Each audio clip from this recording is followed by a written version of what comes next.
Hey guys, I'm back with another review, and today we are taking a look at Batman from Superman Speeding Bullets.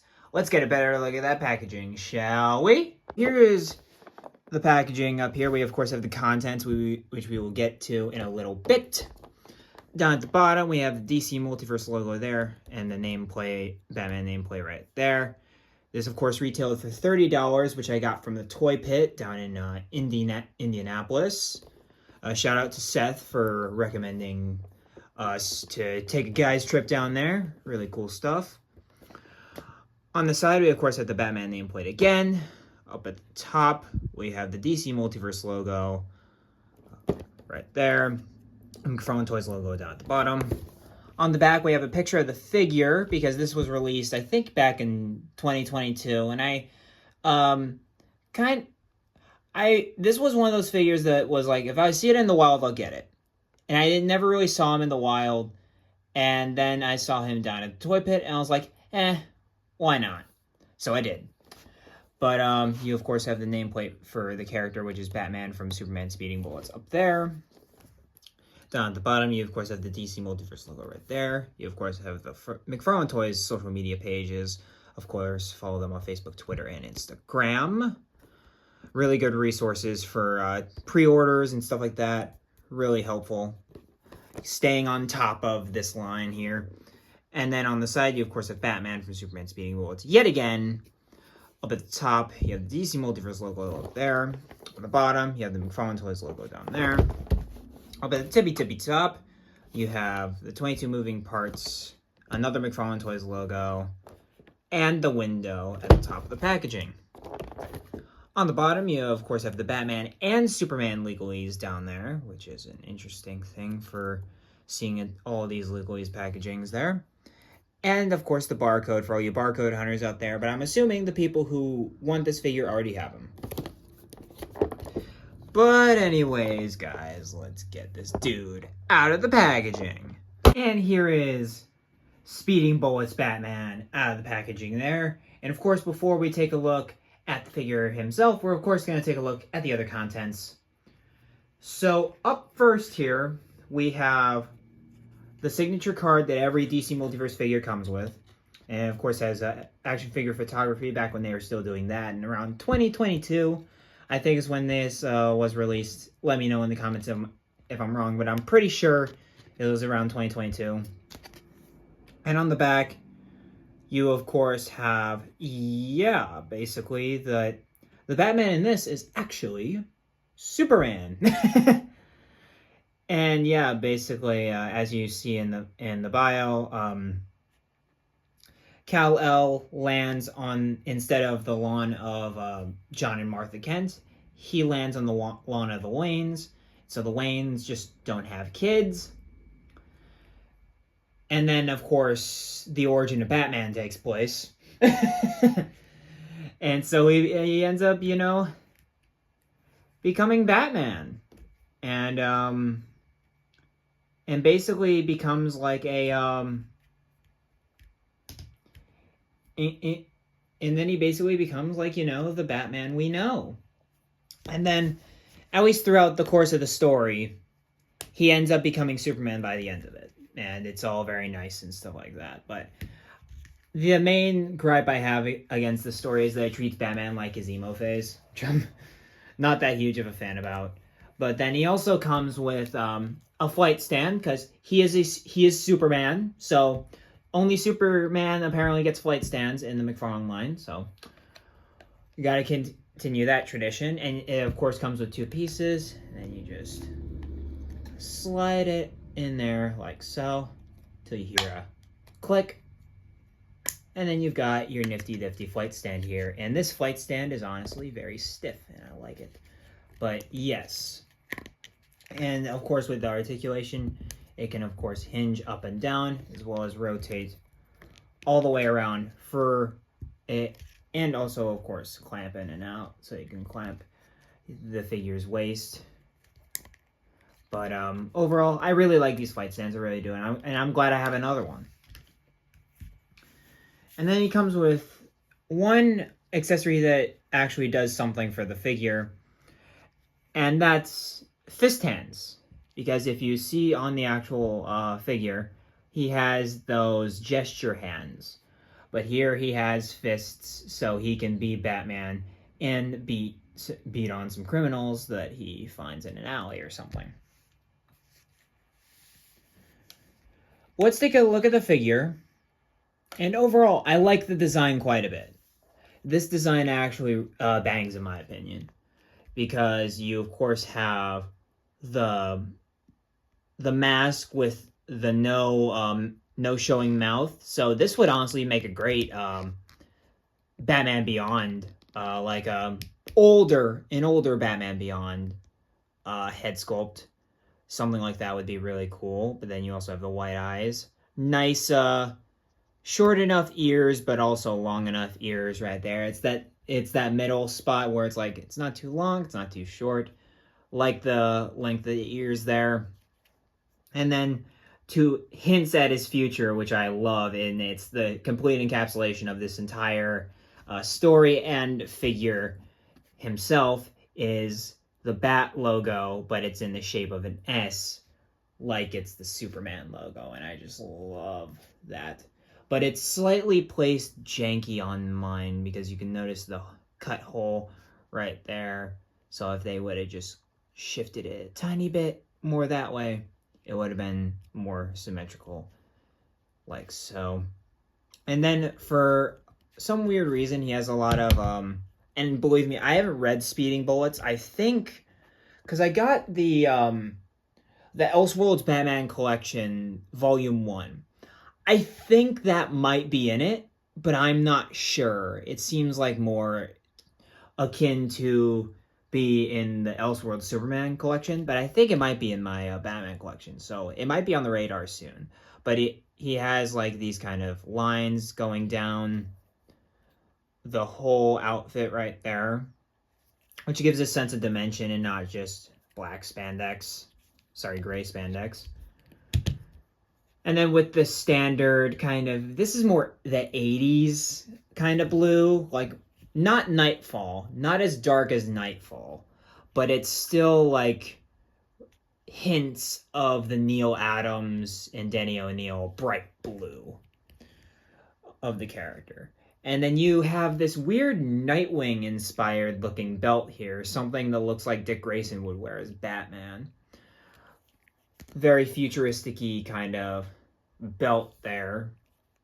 And black trunks, which I found an interesting choice, because, you know, usually the trunks go with what the cape and the arms and the boots are. So it's interesting that they went with the black trunks there.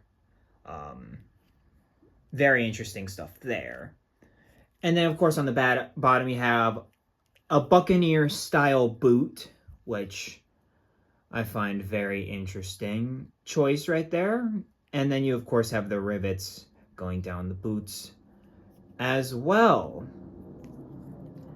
And then you, of course, have, on the back, you have nice stitching, and not stitching, but textures on the cape, which I really like. It gives this sense of like a parachute kind of material, which isn't necessarily uncommon with Batman nowadays, so I really like that.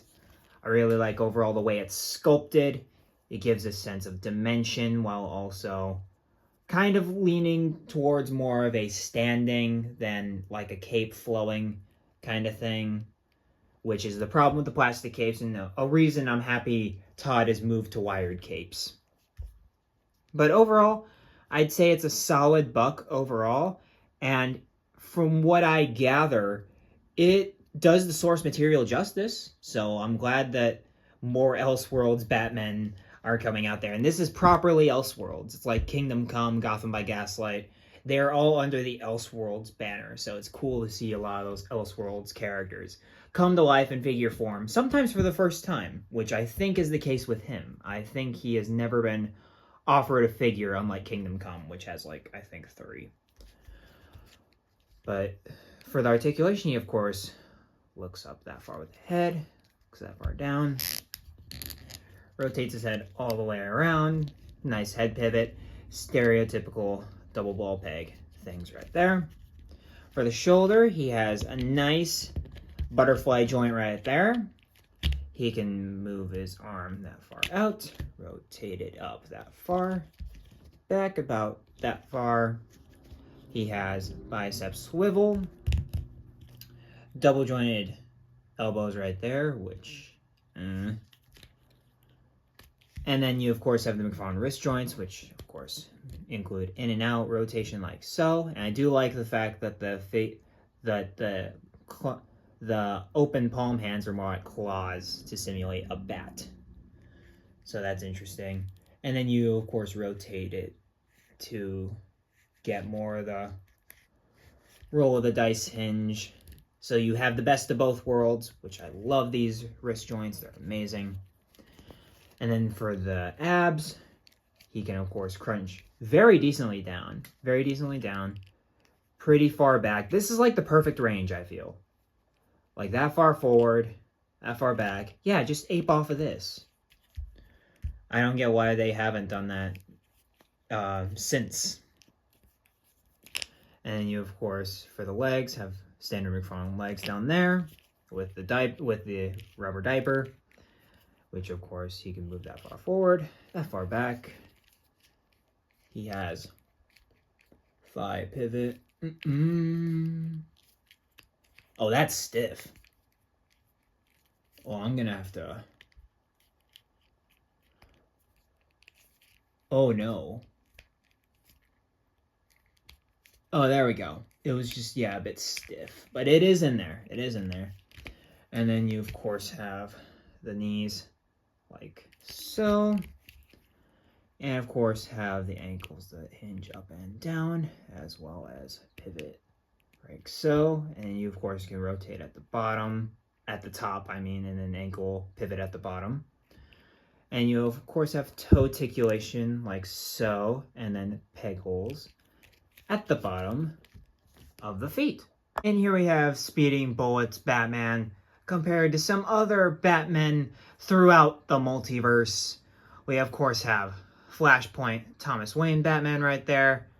My beloved Batman Hush Batman. Jeff Loeb and Jim Lee are coming back on the main Batman title, and just seeing this Batman, because I don't really look at my collection a lot until I start doing these reviews and pulling out figures for comparisons and stuff like that. But just seeing this Batman makes me so excited for the fact that Jeff Loeb and Jim Lee are coming back to the Batman book. And the fact that Jim Lee's coming back to actually doing art is just top 10. And then you, of course, have Speeding Bullets Batman right there. Dark Knights of Steel Batman, which I like Dark Knights of Steel. Dark Knights of Steel was very interesting, very nice, refreshing take on the Elseworld kind of dynamic there, while also kind of being derivative of Game of Thrones. And then you, of course, have Alex Ross Kingdom Come Batman right there. And overall, I have to say, these guys oddly go together. Alex Ross Batman a little less so because he's in the style of Alex Ross. But the other four go very well. Like Todd, say what you want about Todd. He has a consistent style 90% of the time when it comes to figures. And here he is compared to all of my actual Superman in my collection. So if they're not specifically named Superman, they're not on here. Like, for example, you can see Superboy Prime peeking back there, which he technically is Kal-El, but he is Superboy Prime. And then people like Ultraman and stuff like that, obviously, they're not Superman, they're Ultraman. But you, of course, have the classic Crisis Superman, which is my definitive Superman as of right now. I love that figure. But the only reason I can't have him really up on the Justice League is the fact that he is old. He is too old. But besides that, relatively good stuff right there. And then you, of course, have the Snyder Cut version of Henry Cavill as Superman, which it's funny kind of having the two dark versions of Superman next to each other. And that'll get the Snyder Bros angry. I don't care. It is a darker version on the character. There's no denying that. But and then you also have Hush Superman, specifically from Hush, but it's just Jim Lee Superman, which ironically, Jim Lee drew one of the more darker Superman stories in Superman for Tomorrow, which I'm not a huge fan of because Superman is unbearable in that book. But Jim Lee always draws the hell out of everything he's in, and I will not stop glazing Jim Lee enough. And yeah, guys, that's kind of it for this look at Speeding Bullets Batman here. Of course, in the pose of the cover there. But that being said, this figure is pretty good. I quite enjoyed posing around this figure for different stuff, you know, comparing all the different Batman and Superman, you know, kind of the bridge between that, outside of things like what Mark Waid and Dan Mora did in World's Finest, where they literally merged Batman and Superman with Green Lantern. And that was a cool design, by the way. And actually, Dan Mora went back and gave him a cape, which was like, yes, it's the only thing that was missing. But anyway, I think this is a great figure, even though it's so great that he's actually been reused here and there, like with Black Lightning, famously, which I did review on the channel if you want to check that review out. But I think it's a solid book. I like the design. I mean, there's not really much to like. If you want a cool looking Batman figure, this fits that perfectly. If you want a what if Superman was Batman? There you go. I mean, it kind of crosses all the boxes. If you want crazy, yeah, if you want crazy Elseworlds versions of these characters, boom, you got that too. The only thing is that he's not a mainstay, you know, character. So if you're looking for strictly like, if you're trying to collect all of the like Earth 1 superheroes, and I say Earth 1 loosely because Earth 1's its own thing, but like the main DC continuity versions of these characters, you're kind of not gonna wanna like this guy there. But overall, as a figure, he's really good. He's really stood the test of time. This figure is already 2 years old, and I just got him. And I'm confident with saying that he's pretty much a 9. Like, the only thing, and this is, of course, in 2024 standards, the only thing that's really missing is the wired cape. That's pretty much it, but the rest is pretty dang solid. But with that being said, you can, of course, like, comment, subscribe. Tell me what you think about this figure and more down in the comments down below. It really makes the editing process go by swifter. And, of course, with that being said, you can, of course, keep collecting. Be kind and courteous out there. And I will see you in the next video. Peace.